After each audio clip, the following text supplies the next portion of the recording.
All right, Beverly. Well, I'm smiling because Ben Kinney texted me this morning and said he will be on the call at 11:20 on the dot, and it's 11:19. So maybe he's not on the call yet. Ben, shout out if you are. I don't see you on here just yet.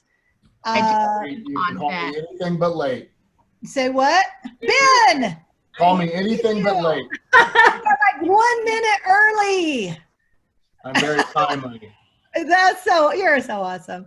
All right. So everybody, I'm really excited to have Ben on the call. Ben is a good friend and he is someone I look up to and admire.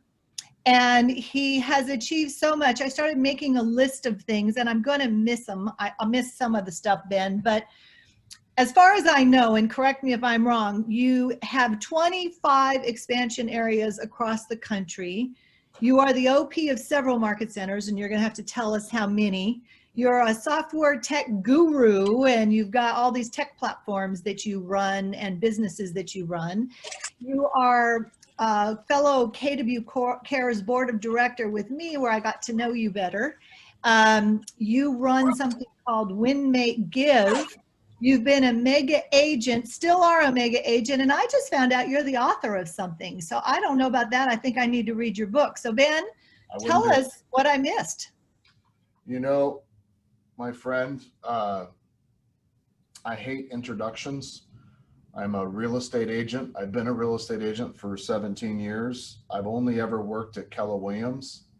And I like to say two things about myself. I work hard and I try to be kind at all times. And that's what I'm most proud of. So thank you for having me here with all of your people. I'm really honored to be a guest, Bev.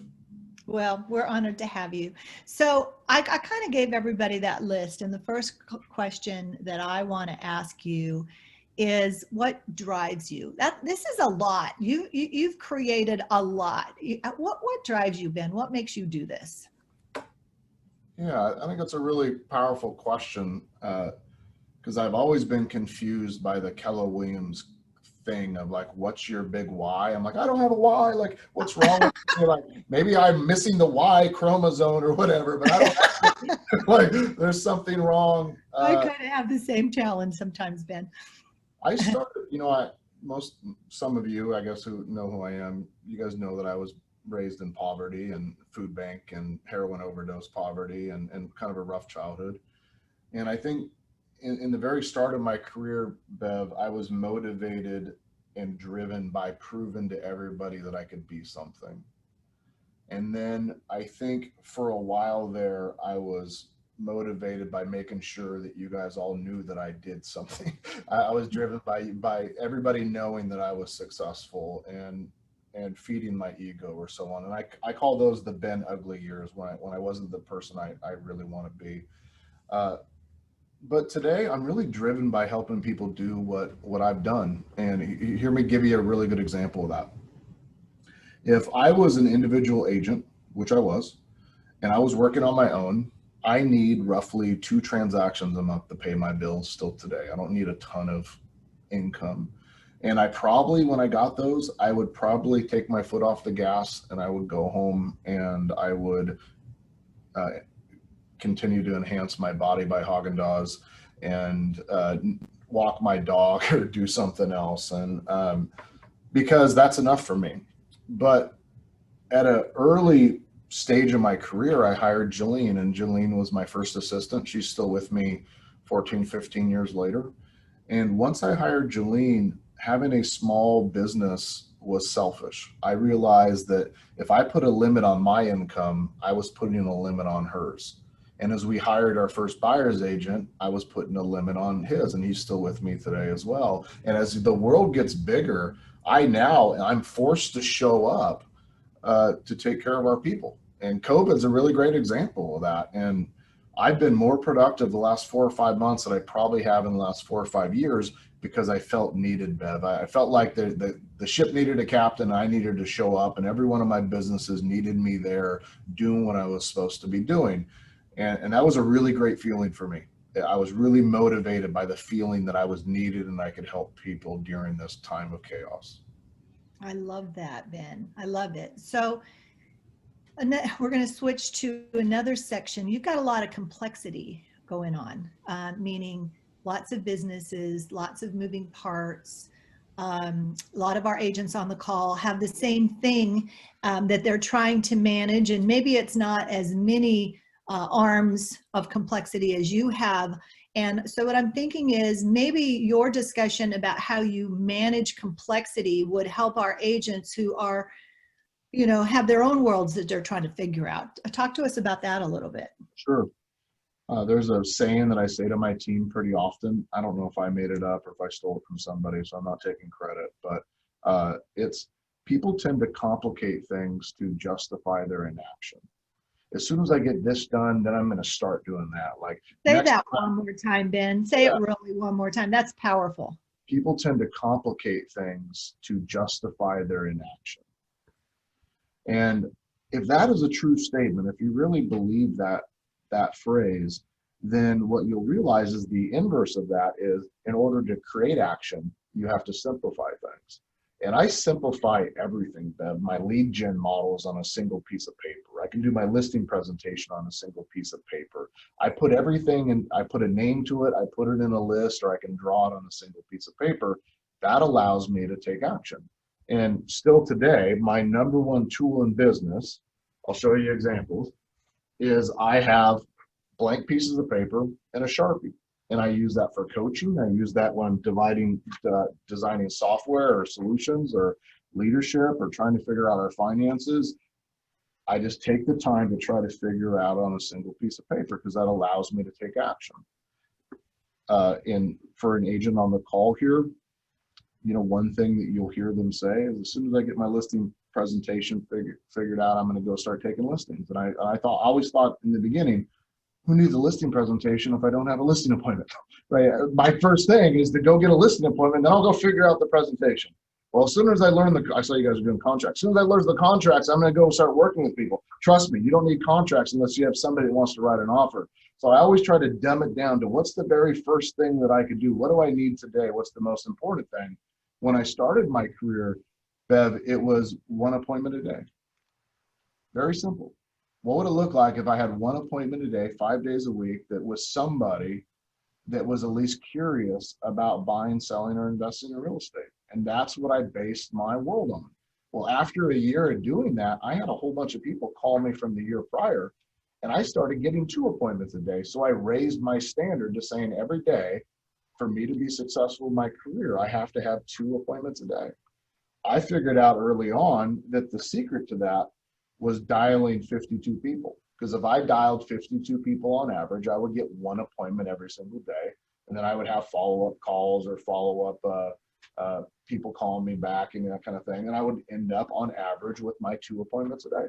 And that was the secret of getting myself to that first stage of from being an agent to running a business.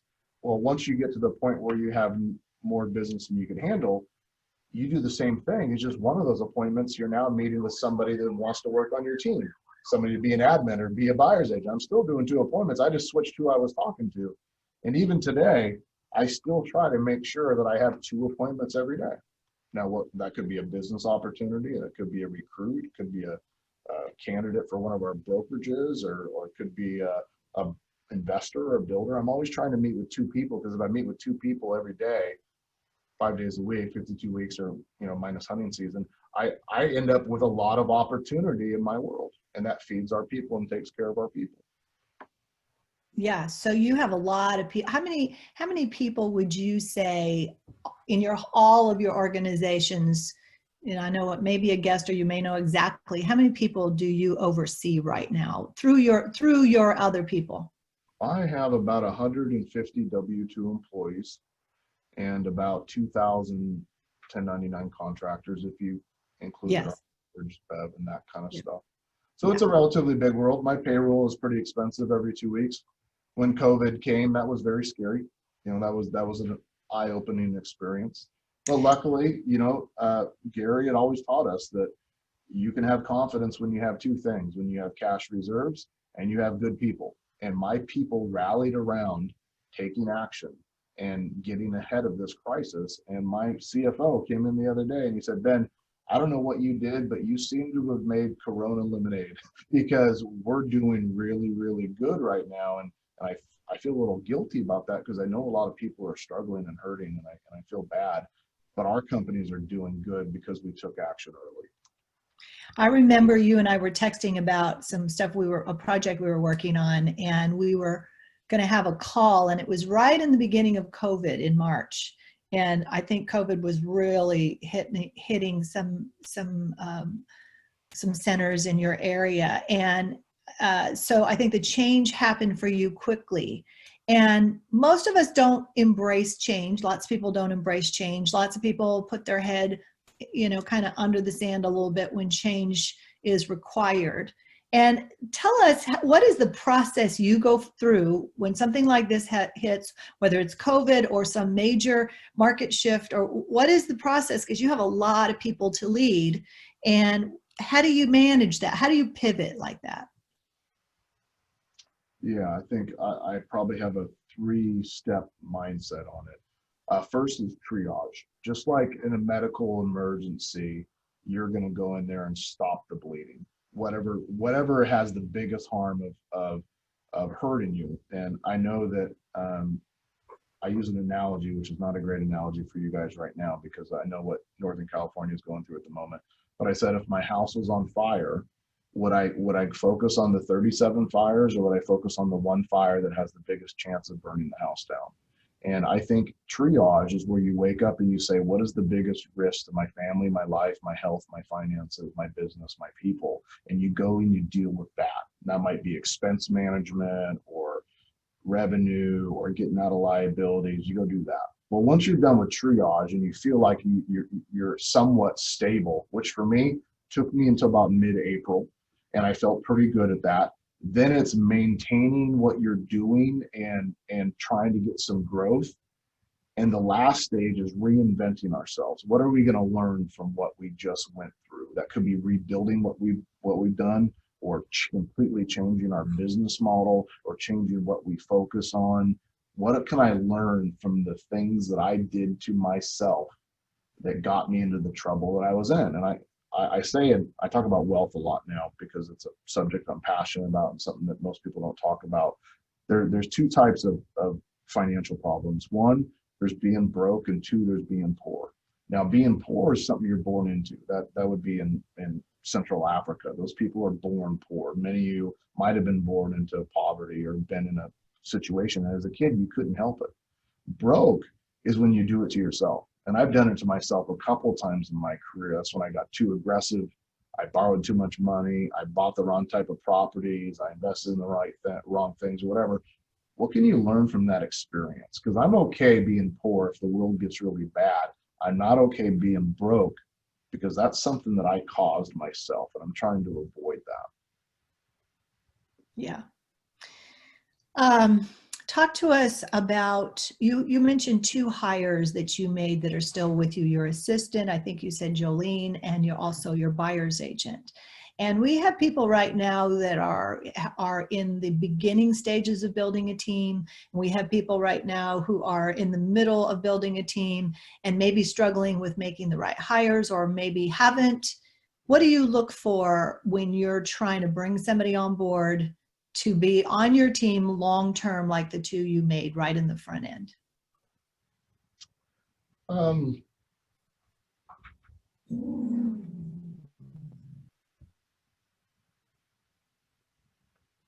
think a few things.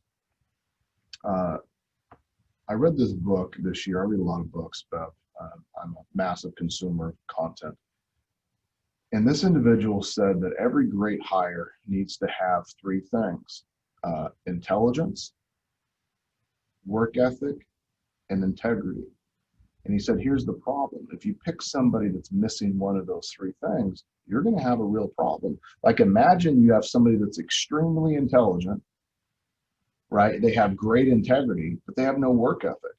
Like, those are the teachers, the prophets of the world that actually haven't ever done anything for themselves, but they try to tell us on how to do things, right? These are the people that create gigantic spreadsheets and org charts. They're super, super smart, but they don't ever get anything done because they aren't doers. Well, another alternative to that is, imagine if somebody's has a huge work ethic and no integrity.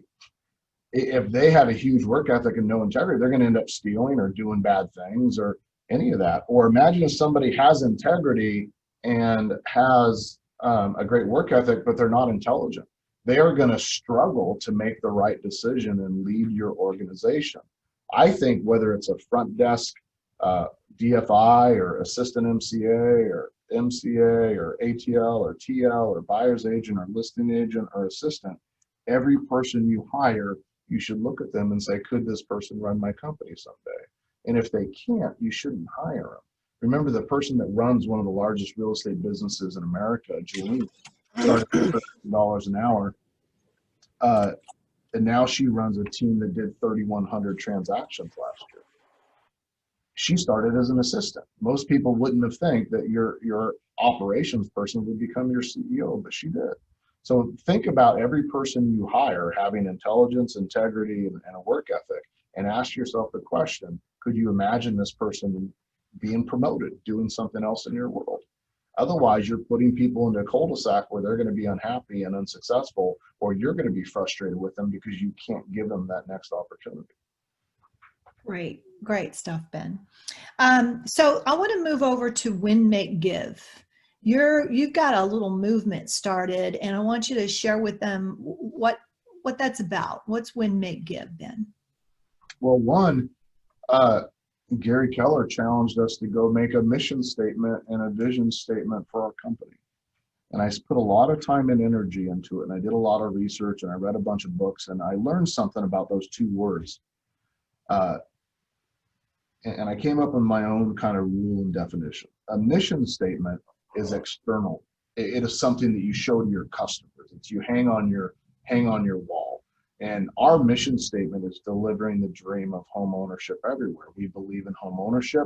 I will preach about it. I think it's the number one thing that creates wealth for the vast majority of the population, right? It creates stability in families and schools and neighborhoods. Home ownership is a gift, and we do something very important every single day. And that's why I hate it when an agent says, I'm just a real estate agent. You're delivering the dream of home ownership. It's why our country was founded, right? They left England and Europe because they couldn't own property. Like, we're doing something pretty powerful. But that's a consumer statement. A vision statement is an internal statement.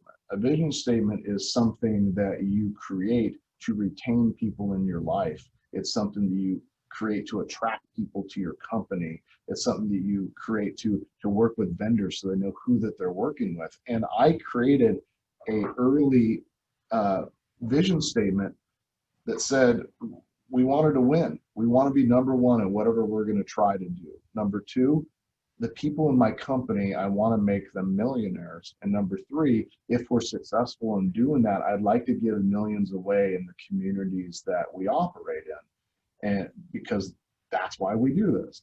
And if you summarize all that down into 3 words, that's really win, make, give. And when you think about it in a recruiting point, I'd say, hey, anybody here in the room, are you interested in being on the number 1 team, or are you looking to interview for the number 347? That guy's down the hall. He's got a balloon hanging in front of him. Like, go talk to that guy. Like, we're only interviewing for people that want to be number 1. Number 2, if you're here and you're successful, you're going to become a millionaire. Is that something you're interested in? Number 3, if we give you a lot of money or we help you create a lot of money, are you going to do good things with it? Or are you just going to buy flip-flops and fancy boats and fancy cars and take Instagram pics? Like, what are you going to do with your money? I want to be in business with people that do the right thing with their money. And all of a sudden, I started having people walk up to me, Bev, and say, I really want to be a millionaire. I came from poverty. I've worked hard. I came from a blue-collar family, whatever it was, and I would like to make a lot of money. And I said, well, it's because I want to do this with it. And I thought, gosh, that's the right type of person. So it became a magnet. Now, here's the problem with that, Bev, is you start saying that, after a while, people are going to walk up to you and they're going to say, well, who have you made a millionaire and what millions have you given away? And that's one of the things I love about Bev. She's one of the most generous individuals with their money that I've ever met. That's why I was so attracted to you, Bev, to be in your world and be your friend. Thank you. That's the type of people that you want to be around, right? And I have to deliver on that promise to my people. Now, I didn't say that every person that works in my company, I'm going to write them a check for $1 million. I want to help them become millionaires. And what I realized that I had people in my business that were making $300,000 or $400,000 a year for the last 4 or 5 years. I assumed they're millionaires, but when I dug into it, they didn't even have any savings. They just bought a bigger house and they bought a bigger car and they did things. They just weren't ever getting ahead. And I realized nobody's teaching about money. There's no great money book out there that focuses on the 3 or 4 places that wealth is actually built. Number one, owning a business that has a value to it. Now, if a business has no profit, it has no value. If a business isn't growing, it has no value. If a business doesn't have a database, it has no value, right? It doesn't have people in it, and it has no value. That's just a job. Number two, real estate. And I found that my people weren't buying the right type of real estate. They were speculating, they were flipping, they weren't buying cash flow properties that appreciate. They weren't doing the right things with real estate. Number three, none of them had retirement accounts. They weren't putting money into 401ks and IRAs, and they weren't understanding index funds and the right things to do with money. So I decided that I'm going to make free content and teach my people how to manage and build real wealth. And since I'm going to teach my people, I might as well make it free. So I just put it out to the world, Bev, on a podcast and videos, that kind of thing. And we do a live event every year. And we do, well, except for COVID years. So we do this live event where we get 400 or 500 people to come to town, and we raise somewhere between $300,000 and $500,000 a year at that one event. And I give 100% of the money to solve 2 problems: homelessness and hunger. Those are the 2 things that I'm passionate about. So that's how Win, Make, Give came to be. You guys can take my wealth classes if you want. They're free. There's no upsell or coaching offer. It's just 100% free. There's no advertising, nothing. It's at winmakegive.com if you guys feel like taking an 8-part class on wealth building. It's a good intro into managing money and creating wealth. So winmakegive.com, you guys should all write that down. So funny, Ben, because you and I kind of do the same things that way. We both teach, what to do with your money and how to keep some of it and how to invest some of it and how to give away some of it. And one of the questions I have for you is, do you have a system to teach people how to, and I know the answer to this, so I'm asking a question I know, or maybe what is your overall system to teach people how to, if you're making $100,000 a year, to still put money away, if you're making $1 million a year, to still put money away? You have some kind of a money management system that I know I've seen. You want to speak to that? That's kind of what our wealth series is. It's on that website we just shared. But it's very much focused on a few things. One, you have to increase your income by doing whatever it takes. That could be driving Uber in the morning if you have to, or getting a second job, or getting a real estate license, or just doing that extra deal. Number two, you have to reduce your expenses. In order to reduce your expenses, you got to say, I'm willing to give up some of my life today for a much better life in the future. And if you can cut out 10 or 15% of your expenses, that's actually enough. If you really understood money and compounding interest and that sort of thing, all you really need to do is save about 10 to 20% of your income, and you'd be really, really wealthy, whether you're making 60 grand or 100 grand a year. Number three, you have to take that money and diversify it into those buckets: retirement accounts, financial instruments, residential real estate preferably, and owning or investing in businesses that have value. And if you do those 3 things, you wake up, not next year, not the year after, but in a couple years, and things have dramatically changed for you. It was 2008 or 2009 when I tracked my net worth on a monthly basis, and I was negative 500,000 of net worth. So it's only 10 years ago that I was negative 500,000. My net worth has changed dramatically from then until now. So it's only 10 years. So a lot of people sit back and say, well, it's too late for me. And I'm like, well, how many more years you got left? You got 10? Well, that's all it took me, right? If you have 10 more years, then you can make a massive difference. If you only have 5, that's awesome. You can still make a pretty big difference if you do the right things. So it's just about learning where to put your money and how to do it. Here's an example. If you were to buy, and I know some of you guys are in expensive markets, so bear with me. If you were to buy one home starting this year for $300,000, and in 2 years you were to rent that home out and buy another one for $300,000, And in 2 years, you did it again. You did that a total of 5 times. You put the owner-occupied down payment down. So we're talking 5% max buying that. So what is that, 15,000 on your first one? Get your real estate license. Most of that is commission anyway. You only got to come up with a couple grand. You do that, you move to the next one, you move to the next one. You avoid pulling money out, refinancing, doing any of those sort of things. You just leave it, right? You do that 5 times and you wait 30 years with average appreciation, minimal rents, just break even. You would have put roughly $100,000 and some change down over that 10-year period. You'd have $7.8 million in net worth in 30 years by just buying 5 homes today. And the way I know that that'd be true is I can't think of a single home that my dad drives by today that he would say, gosh, I'm sure glad I didn't buy that 30 years ago. Like, that just doesn't exist in my dad's world, right? He lived in one of my houses that I bought 10 years ago, right? I'm not living in one of his because he didn't take advantage of that and he didn't keep it. 5 homes every 2 years, buy it owner occupied. It's easy to qualify. It's low down. The rate's fixed for 30 years. That in itself is a model for anybody to become wealthy. And some of you guys, well, I'm afraid of the mortgage. Do what I did. I rented 3 bedrooms out in a 4-bedroom house. I had one. I rented the other 3 out, and I did that for the first 5 years because I didn't need all the space, and I loved that somebody else paid my mortgage. Just simple sacrifices, simple changes. That's awesome. So if people are thinking, well, I can't right now, one of the things that I teach, what goes along with what you said, is cut your expenses by 10%, increase your income by 10%, and there's your 20%. That's it. Simple formula.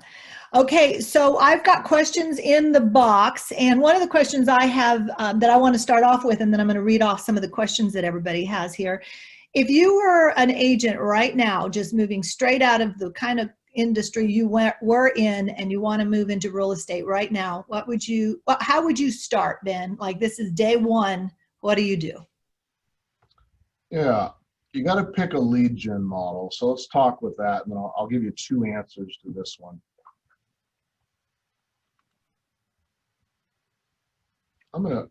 Is it okay if I share my screen real quick? Yeah, I'd love it. Shemida, let him maybe make sure. Okay, good. This is the Ben Kinney team lead gen model. It's not complicated. It's not pretty, but we sold 3,104 homes last year. 80% of them came from this little pie here. So on the left-hand side of this pie, I call this the agent's job. So that job every single day is to come in and work your sphere. So if you were to join my team, the very first day, you would have 200 people written down in a spreadsheet with at least one way to contact them. So a phone number, an email address, a physical address, something. And you would import those into Command or Brivity or whatever tool that CRM that you use. And then you would come up with a sphere plan, which we'll talk about in a second. And you work that sphere consistently. I always bet my agents that if you follow my sphere plan for a year, if you don't get 18 transactions from it, I'll give you $10,000. Because I know that even a blind squirrel finds a nut once in a while. If you follow my plan for a year, you're going to run across enough business. It's physically impossible unless everybody hates your guts, and in that case, you shouldn't be in real estate, that you're going to get a lot of business. Number 2, open houses. So it's a little bit different this year because of everything that's going on, but our agents commit to doing a minimum of 2 open houses every week. So whether that's a virtual open house or a physical open house, I don't know if you guys can do those in California right now or not. So if you can't, you replace it with something. So when somebody joins my team, you got to do 2 open houses every week. Number 3 is you got to prospect. I call that doing your job. Every day we're going to come in, we're going to make a certain amount of dials.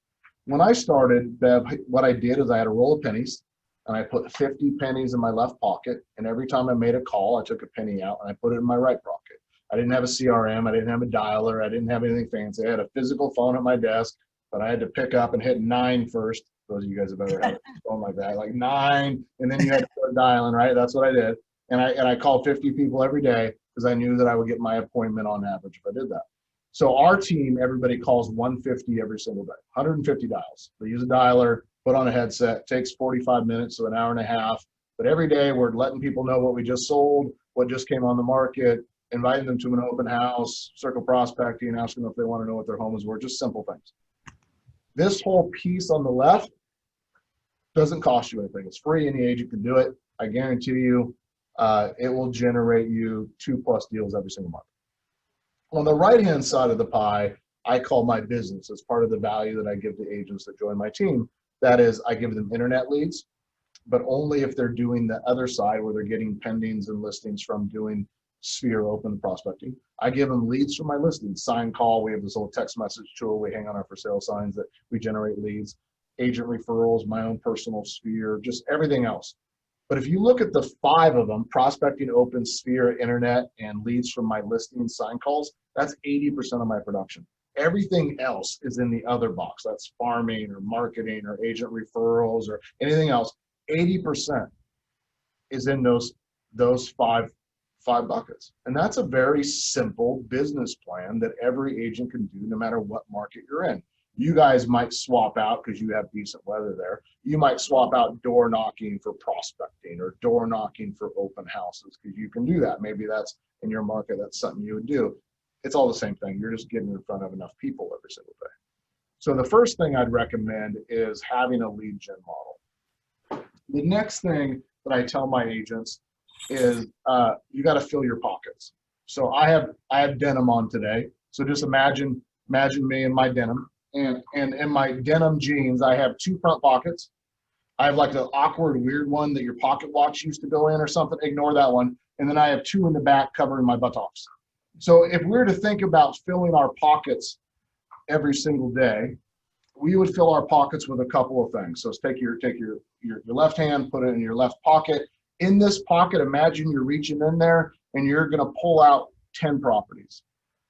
10 properties are things that you should know every single day that are currently available in different price points, different neighborhoods, different conditions, different duplex, condo, whatever amenities that you should be able to talk about anytime. I mean, Bev, imagine if you walk into a car dealership and you're like, hey, do you have any trucks? And the guy's like, I don't know.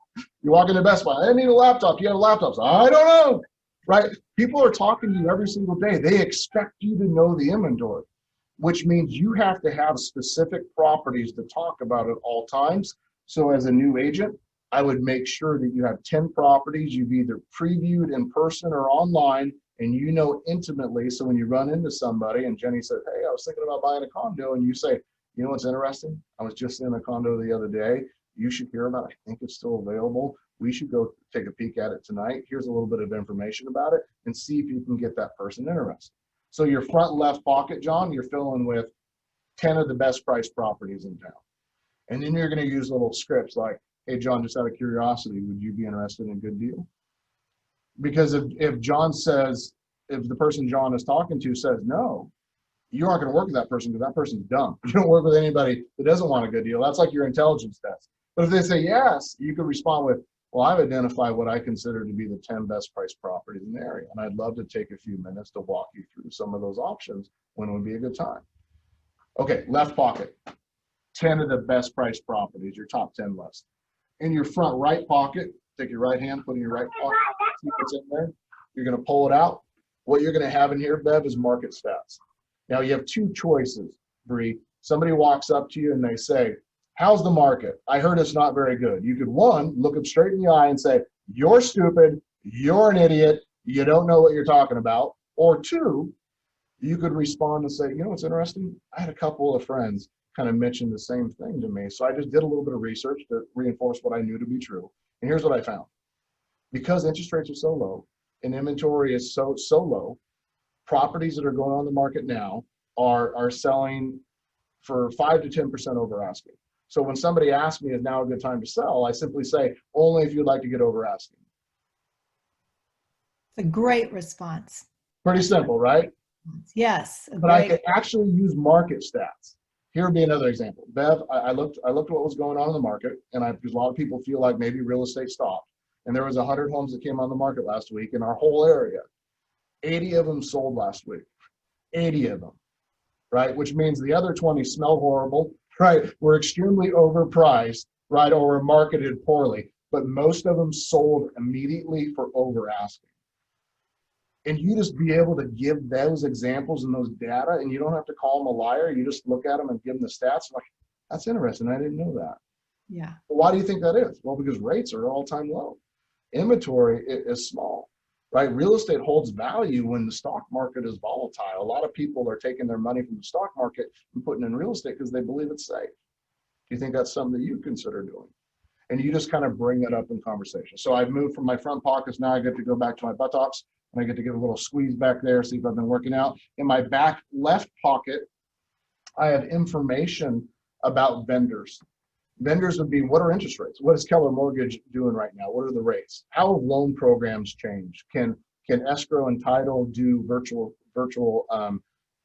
closings? Will they come to you? Like, what information can I have that's valuable to talk to our people? How much is it to add a pool? How much is it to replace a roof? That's all knowledge that allows you to be more valuable than our competitors. Who is our competitors right now? I prefer to call them the tenders of real estate. That is Redfin, and that is Zillow, and that's Open Door. Here's why. They want you to go online, swipe left or right, press a button, right, and buy a house or sell your house for a discount. That's a one-night stand. They're basically screwing you. So what they're trying to do is they're trying to have this one-time relationship with you, like a Tinder date, instead of sitting back and saying, Bev, I'm interviewing for the opportunity to help you with your real estate from the first home that you buy until the last home that you ever sell. And because I care about that relationship, there's going to be times when I tell you you shouldn't sell, that you should wait, that you should just refinance, that you should pull money out, that you should invest. I want to be your wealth advisor in real estate. Technology will never do that. You guys get that? Technology serves one purpose. You press a button, it sends you a book in the mail with an Amazon box. That's what it does. It doesn't say, Jim, that now's a good time or now's a bad time. That's your job. It doesn't know what's going on in the market. They don't understand demand. They don't understand all these other aspects. They are just transactional. Real estate agents, we should not be transactional. We should be relationship-based, future thinking, to say that we help people manage their wealth in real estate. In order to do that, you got to have that knowledge in that back left pocket. Now, in your other back right pocket, that is where you put everything together in pros and cons and scripts so that you can adequately, what would be a better word, proficiently, eloquently describe why those things matter. Here would be an example. Joe, do you know that for every 1% interest rates go down, it decreases your monthly payment by 10%? It's like, since rates have dropped nearly 2 whole percent since COVID started, that you're getting 20% off homes. That's going to go away as rates go up and home prices continue to gain. This is a unique opportunity for you. If you wanted to save some money, and I know that's important to you, let's go out today. You got to be able to put those words together. Now, Bev, I call that filling my pockets. You fill your pockets so that you can work the pie that I just showed you. When I'm calling my sphere, door knocking, or doing opens, I have something intelligent to talk about. Inventory, market stats, services like mortgage, title, escrow, building, all that kind of stuff. And I practice the words that I say to people every single day, so I seem sincere and classy. Well, we know for sure you're sincere, Ben. But not classy.